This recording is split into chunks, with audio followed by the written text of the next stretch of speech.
Los cazadores.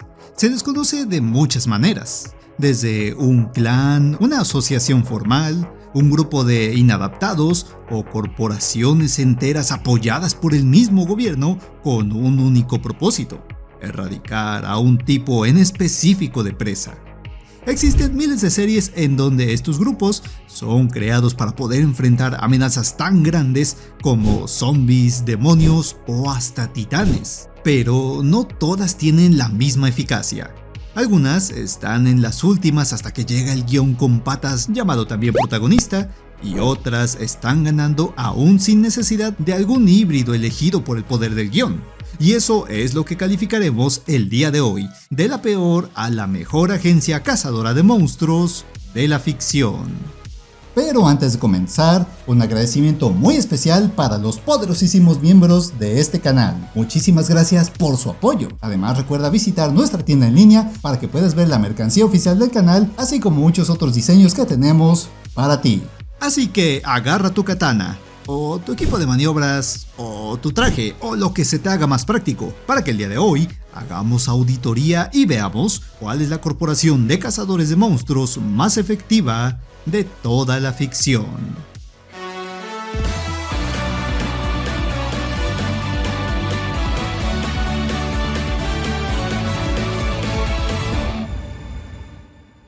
Primero dejemos en claro qué aspectos vamos a tomar en cuenta para que los cazadores puedan entrar en este top.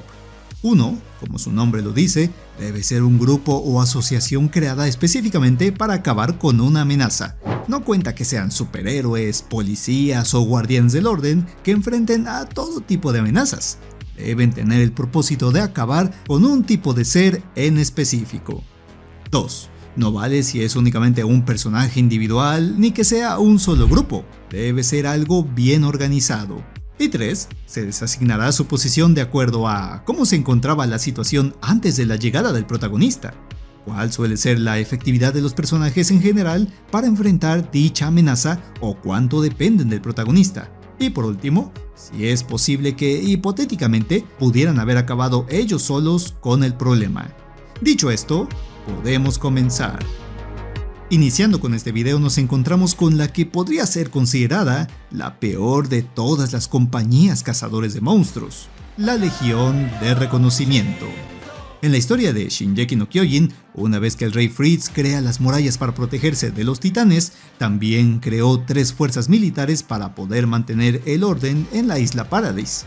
La policía militar, encargados de mantener el orden, las tropas de guarnición para el mantenimiento de las murallas y la Legión de Reconocimiento, los encargados de, como dice su nombre, explorar más allá de las murallas, y claramente los primeros en enfrentarse cara a cara contra los titanes.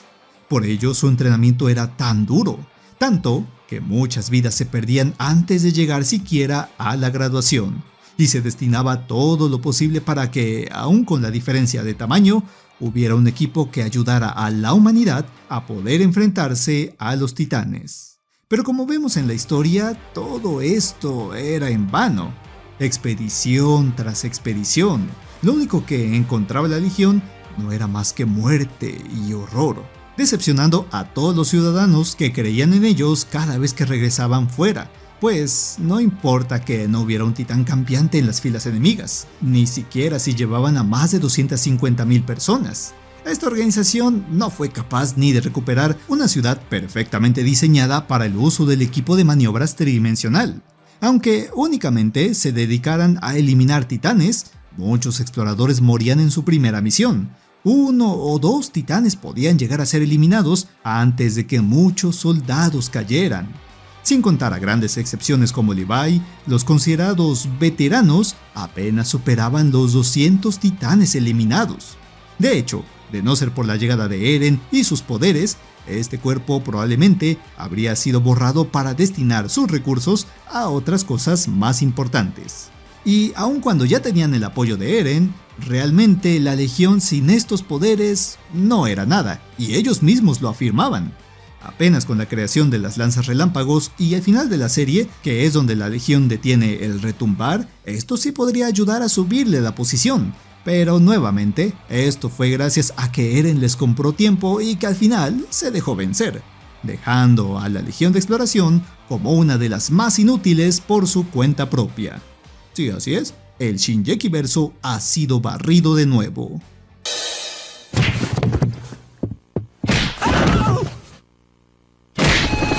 Seguimos con los menos peores, que si están a salvo de no quedar en último lugar es solamente porque de plano no tienen al protagonista como aliado, de cierta manera. Y es que hablamos de Monarch, la organización dedicada a proteger al mundo de los kaijus vistos en el Monsterverse.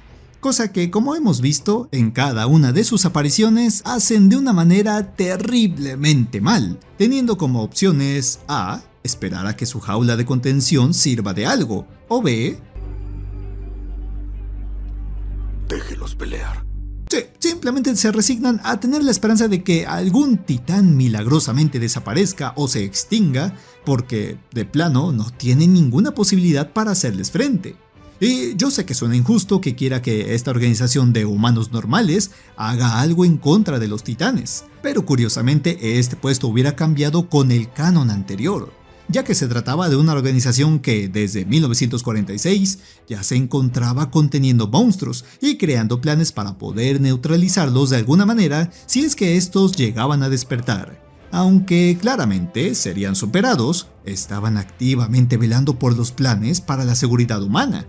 Sin embargo, en la nueva serie de Monarch Legacy se hizo un nuevo canon, volviendo a esta organización una completamente inútil, que apenas se originó a finales de los 40, y que si bien pasó décadas recolectando información acerca de la megafauna, el planeta, sus diferentes hábitats, rutas de escape, etc., jamás hicieron nada con esta información. Al menos no hasta antes de 2019 en King of the Monsters, donde hicieron una asociación con Apex Cybernetics para poder tener más tecnología para poder neutralizar a los kaijus durmientes. Pero ni así lograron enfocar toda su información en algo que pudiera detener a Godzilla o a los demás. Apex Cybernetics por su propio lado pudo construir a Mechagodzilla, pero lo máximo que ha hecho Monarch es un guante mecánico para un chango.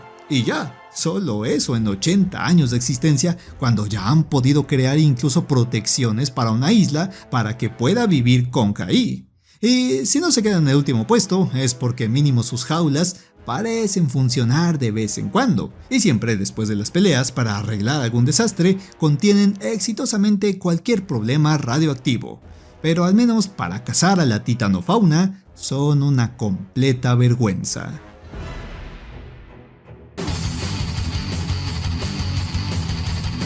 Ahora vayamos a un universo donde no hay cazadores tan tradicionales como esperaríamos, pero tratándose de un mundo donde cada tanto ciertas organizaciones pueden crear armas bioorgánicas que ponen en peligro la estabilidad mundial, se tenía que crear una organización que estuviera lista para poder prevenir todas estas amenazas. Se tenía que crear a la Alianza para la Evaluación de la Seguridad frente al Bioterrorismo, mejor conocida por sus siglas en inglés como la BSAA. En el mundo de Resident Evil, el objetivo de esta organización era acabar con cualquier arma bioorgánica que creara Umbrella y derivados. Cuando eran desplegados, su objetivo no era solamente evacuar a civiles o eliminar a zombies. Ellos, junto con Chris Pectorales Golpearrocas Redfield, eran los encargados de cazar a las Bow que podemos encontrar en esta franquicia. Bueno, se supone que ese es su objetivo, pues a pesar de tener la libertad de operar en el 70% de países afiliados a la ONU y de ya estar reestructurada para poder atender emergencias en todo el mundo, rara vez podemos ver que den resultados aceptables. De hecho, de todas las organizaciones en el top, esta es la que probablemente más corrupta está, mostrándose en diversas ocasiones como en Resident Evil 8, Revelations, en el 7 y en el 8, como a propósito suelen ocultar la información a sus agentes con tal de no comprometer la misión, o por otro lado, cubrir sus diversas fallas, pues por lo que más se destaca esta organización es por llegar tarde. Una vez que ya todo el caos pasó, que el protagonista ya vivió un infierno, llegan a asegurar el área, a extraer todo lo posible y básicamente esperan todo en bandeja de plata. Si esta organización no se queda con el último lugar es porque mínimo Chris Redfield sí hace algo con su equipo, además de que empezó como una organización que sí ayudaba a la gente frente a las Bow que cada tanto aparecían, y de hecho podría llegar a escalar más, pero al estar tan corrupta, le ha otorgado un puesto tan bajo. Ahora aquí las cosas empiezan a mejorar un poco, pues por fin tenemos enfrentamiento directo con el enemigo, gracias a el cuerpo de cazadores de demonios. En Kimetsu no Yaiba, la amenaza a cazar son los demonios, seres creados por Muzan Kibutsuji, humanos modificados para poder regenerarse, tener habilidades aumentadas y poderes que escapan a la comprensión humana. Pero la creación de estos maldijo a la familia de la cual provenía el creador de estos, Muzan. Sí, las acciones tan atroces de este monstruo provocaron que cayera una maldición sobre la familia de la cual descendía, los Ubuyashiki. Por lo tanto, no podrían pasar de los 30 años de edad sin que cada miembro de la familia enfermara y muriera.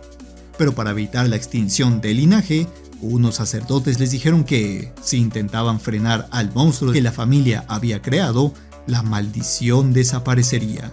Fue así que, sin nada más que valor, ganas de vivir y proteger a la gente, la familia Ubuyashiki le declararía la guerra a Muzan Kibutsuji, y sería ahí cuando la maldición se calmaría y les permitiría vivir un poco más. Al menos lo necesario para poder dirigir esta nueva organización, la cual se encargaría de cazar a todos los demonios que creara Muzan e intentar encontrarlo para acabar con él.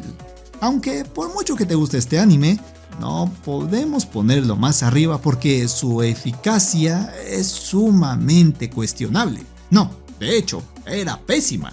Imagínate, pasaron más de 1000 años sin dar resultados.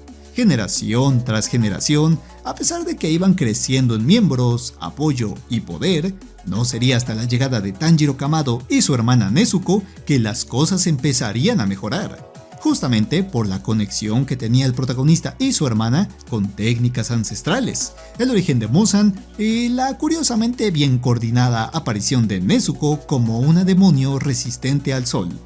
Todo esto haría que, casualmente, por el poder del guión, se encontraran a Muzan en su camino, literalmente caminando en la calle, o provocarían que éste se acercara por voluntad propia al cuerpo de cazadores. Que bueno, está bien, entiendo que es injusto que cuando hayan comenzado, esta organización no pudiera ni siquiera luchar y tuvieran que pasar muchos años para desarrollar las armas, técnicas y estilos perfectos para poder hacerle frente a estas bestias siendo un simple humano. Pero es que, aún existiendo ya los pilares actuales, no fue hasta el arco del Distrito Rojo donde, como confirma el patrón, después de 100 años, habían podido eliminar por fin a una de las 6 lunas superiores. ¡Solo a una! Si bien tienen varios puntos por ser una de las pocas corporaciones en esta lista que sí pudo acabar con su amenaza, le resta demasiados puntos el que dependieran totalmente de Tanjiro, siendo que, si no fuera por él, el nivel que tienen los cazadores sería extremadamente bajo y difícilmente hubieran podido terminar esta batalla milenaria. Ahora sigamos con una de las agencias más recientes y famosas del manga. En un mundo donde los demonios pueden vagar por el planeta atemorizando a todos los humanos. Aquí solamente el gobierno puede dejarse manipular para que sean salvados por seguridad pública. Este es un puesto complicado ya que, aunque sabemos que es una rama del gobierno, en Chainsaw Man desde el inicio este estaba siendo manipulado por Makima, el demonio del control. Aunque lo que lo pone por encima de todos los anteriores es que, contrario a ellos, Seguridad Pública sí estaba haciendo su chamba, capturando a varios demonios y facilitándole la vida a los Devil Hunters, otorgándoles varios contratos para que pudieran tener una mísera posibilidad de salir vivos contra estas entidades. Aunque también les resta algunos puntos y que, como vemos, cada que hay un encuentro, este se convertía en un mar de sangre que costaba incontables vidas humanas, tanto civiles como de los propios Devil Hunters, quienes, a menos que Denji se apareciera, dependían de aquellos de alto rango para hacer frente a las grandes amenazas. Pero al final, al destaparse todo el control de Makima, esta organización se volvería peor, pues en su secuela únicamente cometería bastantes tonterías y reducirían su efectividad significativamente. mostrando que sin Makima y Denji, Seguridad Pública es una organización bastante mediocre, pero que al menos intenta mantenerse un poco estable. Y si ya hablamos de villanos con características de vampiros, ¿por qué no vamos a uno de los shonens olvidados? Un anime que, a pesar de tener una gran popularidad en su momento, hoy parece que nunca tendrá tercera temporada, ni adaptará cuáles son los macabros planes de la compañía de exterminio de vampiros. Luego de que la sociedad sucumbiera ante un virus que elimina a las personas mayores de 13 años y el surgimiento de vampiros del subsuelo, los pocos sobrevivientes en la superficie intentarían vencer esta adversidad, creando a la Fuerza de Autodefensa Imperial. Poco a poco, no solo se irían reorganizando, sino que también tomarían el control nuevamente de muchas ciudades del mundo, o al menos las suficientes como para que los humanos pudieran llevar una vida relativamente normal, reformando el ejército y creando escuelas para que lleven vidas normales o al menos se conviertan en cazadores. Y para cuando los vampiros decidieran atacar a sus ciudades, es ahí cuando se utilizaría a la compañía exterminadora de vampiros. Esta compañía descubrió que los humanos, al morir y experimentar un terrible trauma, se convertirían en una especie de fantasmas, los cuales pueden ser absorbidos por armas, y con estas adquieren el poder necesario para eliminar a estos vampiros inmunes al sol. Esta compañía se queda a la mitad del video porque se puede ver desde el inicio que cuentan con miembros más que competentes, y que, aunque sí reciben ayuda del protagonista, es porque ellos le dieron las habilidades que tiene. Sí, pues desde que lo acogieron de niño, pasaron años experimentando con él. No es que simplemente sea algún elegido por el destino ni nada de eso, sino que la compañía exterminadora fue modificando a este niño para obtener las habilidades que lo ayuden a hacer frente a lo que sea. Y si bien su moral es cuestionable, sus métodos parecen ser algo efectivos. Aunque como este manga aún continúa en publicación, la cosa aún está por definirse. Entrando a lo mejor de lo mejor, tenemos a los que son los mejores cazadores de su propia familia, aunque por sus protagonistas probablemente este cause debate en los comentarios, pues hablamos de el clan Belmont. Este es un linaje de cazadores que inició cuando en los juegos de Castlevania, Leon Belmont, después de intentar rescatar a su amada y perderla, juraría que él y sus descendientes jamás dejarían que personas inocentes sufrieran las atrocidades de las criaturas de la noche. Por ello, pasaría sus conocimientos sobre pelea, artes marciales, objetos mágicos y más a sus descendientes. Y aun cuando tuvieron que esconderse de la iglesia, para el tiempo del regreso de Drácula, no se trataba simplemente de una familia con algún niño elegido para pelear, no. Era toda una organización donde cada Belmont aprendía cómo pelear, utilizar armas e incluso la estructura de cada criatura de la noche para poder acabar con estas. No se quedaron simplemente esperando el regreso de Drácula. Cazaban activamente cualquier esbirro del infierno que pudiera amenazar a la sociedad. Siendo simples humanos con herramientas y posteriormente magia, lucharon sin descanso generación tras generación, adiestrando también a otras familias cercanas para que la caza de vampiros se volviera aún más efectiva. Y no importa en qué época volviera, si 50 años después, 100 o hasta 200, Drácula siempre encontraría a un descendiente de esta familia totalmente adiestrado y especializado para derrotarlo. El debate viene en cómo estamos calificando este video, pues si bien su efectividad es indebatible, también estamos calificando qué tanto dependen del protagonista. Y precisamente, cada uno de los Belmont que conocemos, o al menos la mayoría, ha sido el protagonista de algún juego de la saga Castlevania. Pero hay una solución para esto.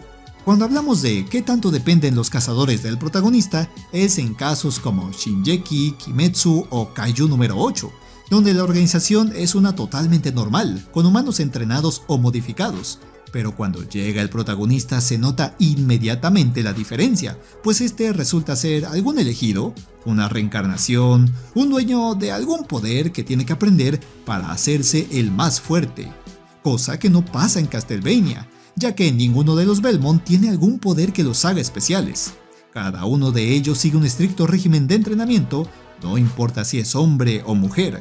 Para los 15 años, ellos ya deben de ser expertos cazadores. De hecho, existen registros como el caso de Jost y Maxine Belmont, en donde ambos parientes competían para ver quién era el más fuerte y digno de llevar el legendario látigo cazavampiros.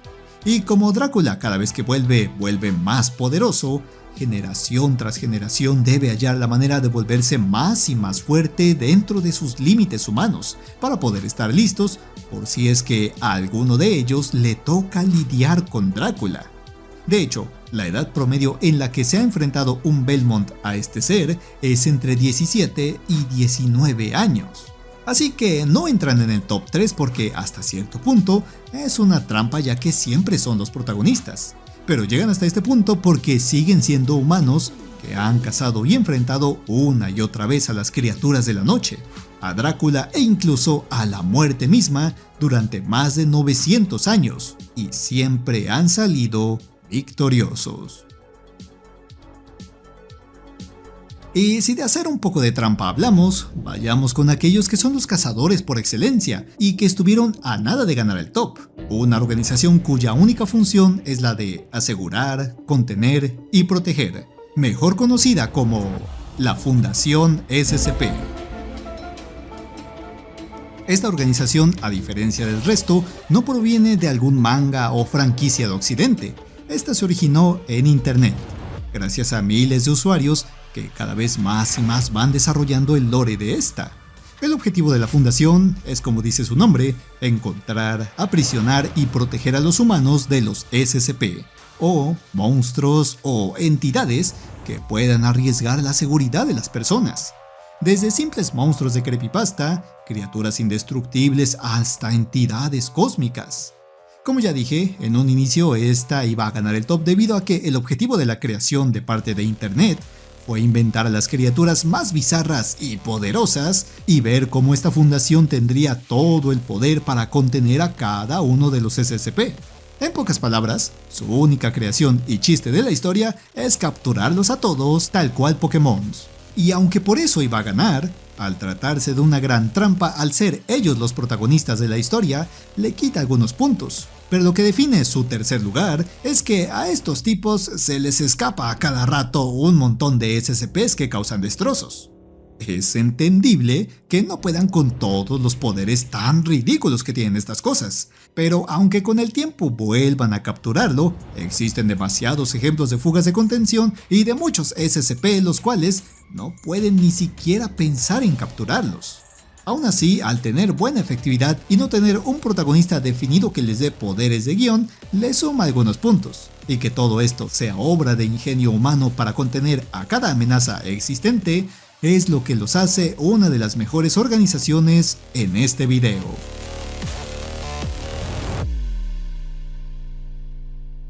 Estamos a punto de llegar a lo mejor de lo mejor. Y este puesto se lo queda a una organización que, aún con todo en contra, jamás se rindió para poder proteger a la humanidad: el Cuerpo de Defensa del Pacífico.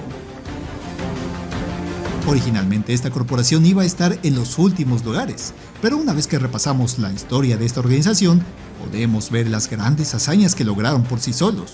Por ejemplo, cuando fue el primer ataque Kaiju en 2013, el gobierno no pudo detener a esta bestia más que con misiles nucleares, utilizando el mismo método para los siguientes 3 ataques de Kaijus.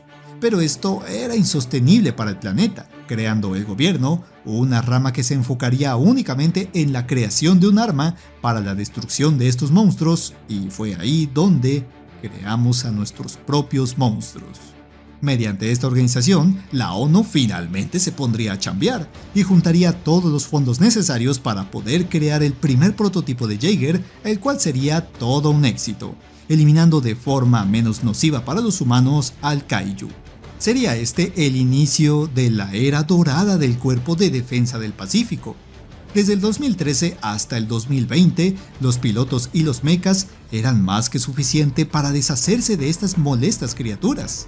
Se volvieron un chiste, convirtiéndose en juguetes para niños, y los pilotos en estrellas a las cuales aspirar. Todos querían ser Jaegers, y los Kaijus se volvieron simplemente una plaga más, al menos hasta el año 2020. La raza alienígena que enviaba a estos monstruos empezó a mejorarlos, volviéndolos más grandes, fuertes e inteligentes. Se adaptaron a nuestros robots, y con el paso de los años, específicamente 10 años después del primer contacto, el programa Jaeger estaba en números rojos. Ya no era sostenible, pues los mechas eran destruidos más rápido de lo que podían crearse, y seguían siendo extremadamente caros. Aunque aquí no había otra opción. El muro de la vida fue atravesado como papel, así que los únicos defensores del planeta, y los más efectivos, seguían siendo lo que quedaba del Cuerpo de Defensa del Pacífico. Y si bien es cierto que el protagonista ayudó en la pelea final y gracias a que su Jaeger era nuclear pudieron hacerle frente, ganar y cerrar la brecha del abismo, esto sigue siendo mérito del poder humano y no tanto del protagonista, pues no poseía nada especial más que experiencia. Pero aún así, primero se adaptaron, ganaron, pero cuando las cosas se pusieron difíciles, incluso cuando el gobierno los dejó abandonados, el Cuerpo de Defensa del Pacífico luchó hasta el final con todo lo que tenía, entregando hasta el último Jaeger y sacrificándolo todo, ganando finalmente la batalla contra la amenaza Kaiju y convirtiéndose en una de las pocas corporaciones en poder vencer por mérito propio a su respectiva amenaza. Aunque su efectividad se haya visto gravemente reducida en los últimos años, eso no quita sus hazañas, llevándola a estar entre lo mejor de lo mejor. Y finalmente trasladémonos a un mundo donde la especie más fuerte no es la humana. Un mundo en donde existen seres con habilidades sobrehumanas, capaces de crear apéndices extra y cuya única dieta es la carne humana. En este caso, solo existe una agencia capaz de hacerles frente e incluso de mantener a esta amenaza bajo control: la Comisión de Contramedida de los Ghouls. En el manga Tokyo Ghoul existen muchas facciones que pelean por el poder, desde pacifistas que buscan la paz para los Ghouls, crueles y despiadados devorahumanos, y aquellos que protegen al mundo, la CSG, que de no ser por la limitante de que son personas, humanos normales, no son la organización más poderosa de su universo. Pero, eso sí, definitivamente se ganan el puesto de la más efectiva de todas. En el universo de Tokyo Ghoul, los Ghouls han existido desde los comienzos de la humanidad, pero estos fueron infectados por un parásito que modificaría su cuerpo para poder crear apéndices que servirían como armas orgánicas y desarrollarían la necesidad de alimentarse únicamente de carne de la otra especie que apenas iba desarrollándose, los humanos. Por ello, aterrorizaron por siglos a la humanidad, al menos hasta antes del año 1800. Aquí una familia de Ghouls empezaría una guerra contra su misma especie, el clan Washu, y al ver su poderío y riqueza, el gobierno japonés se aliaría con ellos a finales de la Segunda Guerra Mundial, creando así la organización que todos conocemos, la CSG. Un cuerpo que se encargaría de enfrentar, capturar, investigar y eliminar a todos los Ghouls posibles. Gracias a esto, se podría crear munición que afectara las habilidades de estos, así como los legendarios Kinkes, que podían poner a un humano bien entrenado a la par incluso de un Ghoul poderoso. Y claro, aunque tenían secretos oscuros, aunque a veces sus métodos no fueran los mejores éticamente, pero siempre mantuvieron a raya a la amenaza Ghoul en el país, buscando activamente deshacerse de los grupos peligrosos, administrando carne a los grupos pacifistas, e incluso creando centros de investigación para poder crear humanos híbridos capaces de igualar a los Ghouls, con casos como Arima, quien fue capaz de deshacerse del protagonista del propio manga, Ken Kaneki. Y esto es lo que les da tanta ventaja, pues son una fuerza antagónica dentro de la historia. Siempre pusieron en problemas a los protagonistas, e incluso cuando esta organización estuvo a punto de quebrarse, resistió, eliminó los problemas que la corrompían y siguió adelante. De hecho, gana este video no por ser de las pocas organizaciones que logró acabar con la amenaza dentro de su manga, sino que lo gana porque al terminar la historia, se dedican tanto a eliminar las amenazas restantes como a promover la paz entre humanos y Ghouls. Por eso, al ser bastante efectivos, Al haber derrotado al protagonista y, al final, dedicar sus esfuerzos a alcanzar una paz entre las dos especies, es que la CCG se convierte definitivamente en la mejor compañía de cazadores de toda la ficción. Muchas gracias por haber visto este larguísimo video. Espero que te haya gustado. Déjame en los comentarios si te gustaría ver más videos así y de qué temáticas. Además, ¿cuál es tu organización favorita? ¿Crees que merecían algún otro lugar? Deja en los comentarios tu propio orden y, si sientes que faltó alguna, coméntala para la parte 2. Y muchísimas gracias por haber llegado hasta el final. Sin nada más que decir, te recuerdo únicamente que puedes suscribirte y dejar tu like para apoyar a este canal. Y se despide de ustedes el poderosísimo Titanium King y los veré en el siguiente video.